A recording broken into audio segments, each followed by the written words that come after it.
حضرت مولانا طارق جمیل صاحب کا واقعہ ہے. ایک شخص آیا مجھ سے ملنے کے لیے، خواجہ سرا ہے. میں تو پہلی دفعہ زندگی میں کوئی خواجہ سرا مجھ سے ملا. میں سمجھا کہ پراپر آدمی ہے، اتنی بڑی اس کی داڑھی اور رنگ ماشاءاللہ بڑی مردانہ وجہ.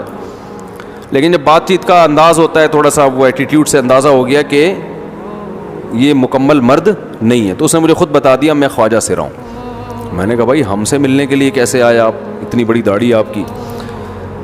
اس نے اپنا جو واقعہ سنایا نا، میں 3 دفعہ وہ واقعہ سناتے ہوئے رویا ہوں. اور جب وہ سنا رہا تھا اس وقت میرے آنکھوں سے آنسو نکل رہے تھے. اس نے یہ ابھی بھی میرا بیان سنتا ہے وہ. اس نے واقعہ سنایا کہ میں جب پیدا ہوا تھا نا تو میں خواجہ سرا تھا. گھر میں ایسا بچہ پیدا ہو جائے والدین کی طرف سے عزت نہیں ملتی. جب 10-12 سال کا ہوا تو نہ بھائی مجھے عزت دے رہا ہے اور نہ میرا والد مجھے عزت دے رہا ہے. میں بھائی کے ساتھ کہتا ہوں مجھے باہر لے کے جاؤ تو وہ کہتے ہیں لوگ میرا مذاق اڑائیں گے تمہیں دیکھ کے. ظاہر ہے اس کی حرکتیں تھوڑی زنانہ لڑکیوں والی حرکتیں ہوتی ہیں. اور والد بھی کہیں محفلوں میں نہیں لے کے جا رہے، ایک مذاق اڑایا جاتا ہے. کہنے ایک دفعہ میں کہیں گزر رہا تھا تو یہ جو ہوتے ہیں نا خواجہ سراؤں کی پوری ایک جماعت تھی، انہوں نے مجھے پہچان لیا، دیکھا اتنا اچھا. اس وقت نہ اس کی داڑھی اور یعنی اس میں خواتین والی ہی علامتیں تھیں زیادہ. تو انہوں نے مجھے کہہ رہے ہیں اتنی عزت دی، کھانا کھلایا اور اپنے گرو کے پاس لے کر گئے. اور گرو نے کہا کہ تم ہمارے ایجنٹ بن جاؤ، ہم تمہیں پھر ڈانس ماس کروائیں گے، آدھے تمہارے آدھے ہمارے، جو بھی اس کا سیٹ. کہہ رہے مجھے پہلی دفعہ کہیں عزت ملی. تو لیکن میرے ابا کو پتہ چل گیا تو ابا نے لا کے طبیعت سے کوٹ دیا، ٹھیک ہے نا، کہ دوبارہ ان میں نہیں بیٹھنا. ٹھیک ہے ہم نے توبہ کر لی بھائی، یہ برے لوگ ہیں، ڈانس ماس اچھی چیز نہیں ہے، ٹھیک ہے. تو اب کیا ہوا، کہتے ہیں کہ پھر جو ہے نا کچھ دنوں میں کہیں کسی سے جھگڑا میرا ہوا کسی بات پہ، تو اس نے انتقام لینے کے لیے شکایت لگا دی ابا کو کہ یہ دوبارہ ان کے پاس گیا. حالانکہ وہ جھوٹی شکایت تھی. اب ابا کو لگا کہ یہ صحیح کہہ رہا ہے جس نے شکایت لگائی ہے، کیونکہ شبہ تو تھا نا ابا کو دوبارہ جائے گا. ابا نے پھر مارا. تو کہہ رہے اب میں بول رہا ہوں کہ میں نے یہ کام نہیں کیا، میں نہیں جا رہا ہوں ان کے پاس، میں نہ ناچ گانا سیکھ رہا ہوں، کچھ بھی نہیں.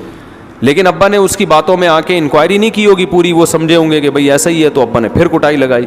تو اس کے دل میں منفی جذبات پیدا ہو گئے اور یہ گھر سے بھاگ گیا کہ بھئی مجھے ویسے تو عزت نہ یہاں مل رہی ہے اور میں ذلت برداشت بھی کر رہا ہوں تو بھی.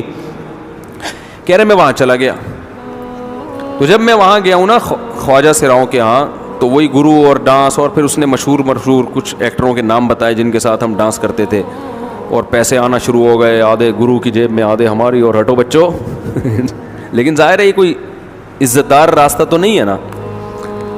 کہہ رہے ہیں کہیں سے تبلیغی جماعت میں حضرت مولانا طارق جمیل صاحب آ گئے. انہوں نے اجازت مانگی، ہمارے گرو کو پیغام بھیجا بھائی مجھے ایک دفعہ یہاں آ کے دعوت دینے دو. اس نے اجازت دے دی، آ جاؤ بھائی. بیان کیا، ان کو سمجھایا بھائی یہ زندگی نہیں ہے، اللہ کی سیروزے کے لیے بہرحال ترغیب دی. کہہ رہے ہیں میں تیار ہو گیا، باقی لوگ تیار نہیں ہوئے، میں تیار ہو گیا. کہہ رہے میں نے گرو سے اجازت لی، اس نے کہا جاؤ لگا لو سیروزہ. تو کہتا ہے کہ جب میں حضرت کے گھر پہ گیا ہوں نا تو حضرت پہلے سے دروازہ کھول کے ایسے انہوں نے دونوں بازو پھیلائے ہوئے تھے استقبال کے لیے، پہلے سے کھڑے ہوئے تھے علماء کے ساتھ. کہتے اتنے مشہور آدمی، اتنی بڑی سیلیبریٹی اور اتنے بڑے بڑے علماء، ان کی پگڑیاں، ان کے اتنا خوبصورت لباس، جو خود عزت دار لوگ ہیں. کہہ رہے ایسے جو ہے نا میرے استقبال کے لیے دونوں بازو پھیلا کر کھڑے ہوئے ہیں اور ایسے مجھے بیٹا بنا کے نہ اپنے سینے سے لگایا کہ تو میرا بیٹا ہے. کہہ رہے خدا کی قسم مجھے زندگی میں پہلی مرتبہ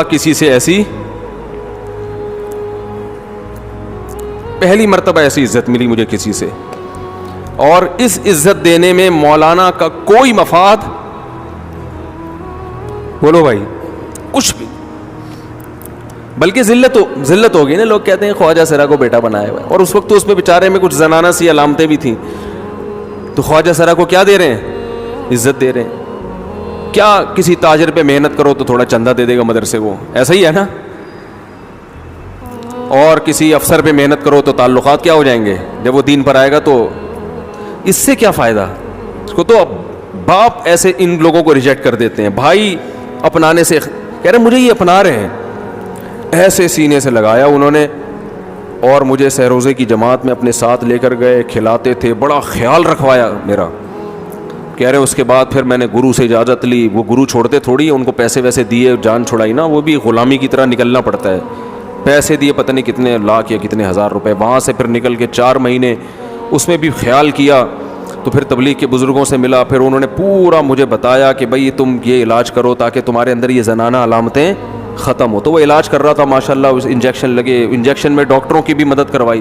یہ ایسی این جی او ہے میرے بھائی جس کو کوئی بھی این جی او نہیں کہتا, نہ ان کے کوئی اشتہار آ رہے ہیں. کتنے لاکھوں لوگوں کو اس طرح سے یہ لے کر بھی آئے اور ان کے مسائل بھی حل کیے, مگر نہ کوئی ویڈیو بن رہی ہے, نہ کوئی اشتہار آ رہا ہے. یہ تو اس نے خود مجھے بتا دیا نا, اور اس نے کہا ایسے سینکڑوں لوگوں کے ساتھ ہوا ہے.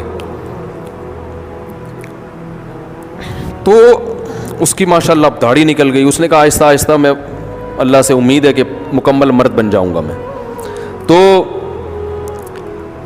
یہ ہے وہ دعوت جس میں آپ کا کوئی مفاد بولو نہیں ہے. تو دعوت کے کام میں جب تک اس درجے کا اخلاص نہیں ہوگا اس وقت تک آپ کی دعوت میں جان پیدا نہیں ہوگی. اور یہ ہمارے نبی کی دعوت تھی کہ عبداللہ بن ام مکتوم سے آپ نے تھوڑا سا منہ پھیرا اور اللہ نے کیسے آپ کو تنبیہ کی ہے, اور آپ نے ساری زندگی پھر کیسے عبداللہ بن ام مکتوم نابینا صحابی, غریب صحابی کا اکرام کیا آپ صلی اللہ علیہ وسلم نے. تو بھائی یہ صرف علماء کے لیے نہیں ہے, یہ ہر شخص کے لیے کہ جب بھی حق بات کرو نا, حق بات, جب بھی حق بات, تو اس میں آپ کا کوئی مفاد نہیں. یہاں تک کہ سیاسی حمایت اگر کسی کی کر رہے ہو تو آپ کا ذاتی مفاد اس میں نہیں ہونا چاہیے. آپ کسی کی سیاسی مخالفت کر رہے ہو اس میں آپ کا ذاتی مفاد نہیں ہونا چاہیے. آپ کہتے ہو یہ والی سیاسی پارٹی زبردست ہے, یا تو آپ کو پیسے مل رہے ہوتے ہیں, یا آپ چونکہ اس پارٹی کے رکن ہوتے ہیں تو آپ کو پتہ ہے یہ ترقی کرے گی تو مجھے بھی, میری بھی عزت ہوگی.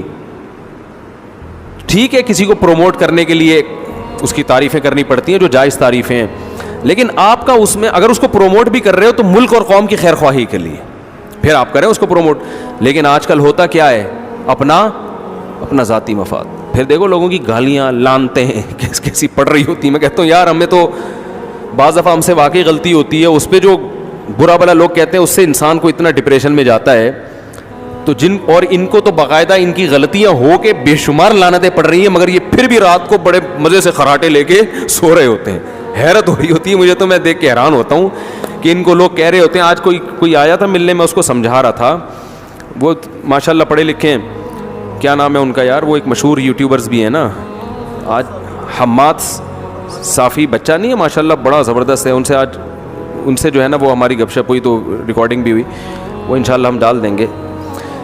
تو وہ بڑے ماشاءاللہ بہت اللہ نے اس کو نالج دی ہے. تو مجھے انہوں نے کہا ہوا تھا کوئی بات آپ کریں, تو میں نے اس سے بس ایک بات کی. تو میں نے کہا دیکھو یعنی آپ ماشاءاللہ ترقی کر رہے ہو تو اپنے ویژن پہ سمجھوتا نہیں کرنا, کیونکہ ایک دفعہ سمجھوتا کر لیا نا, لالچ میں آ گئے. لالچ ایسی چیز ہے کہ آپ اسٹیل مل بھی کھا جاؤ گے تو آپ کا پیٹ نہیں بھرے گا.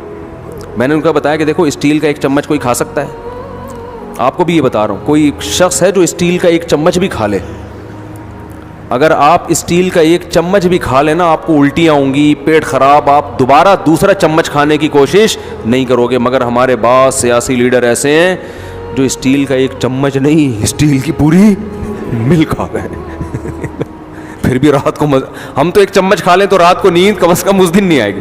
پوری مل جس سے پتہ نہیں کروڑوں چمچ بنتے ہیں, کروڑوں سریے بنتے ہیں, کیا کیا بنتا ہے اسٹیل کے, پوری مل کھائے, ایک دفعہ نہیں کھائی, کئی بار کھا کے بیڑا ہی غرق کر دیا اس کا, مگر ابھی بھی ان کا پیٹ نہیں بھرا. یہ ہے اٹ از کالڈ لالچ اور طمع.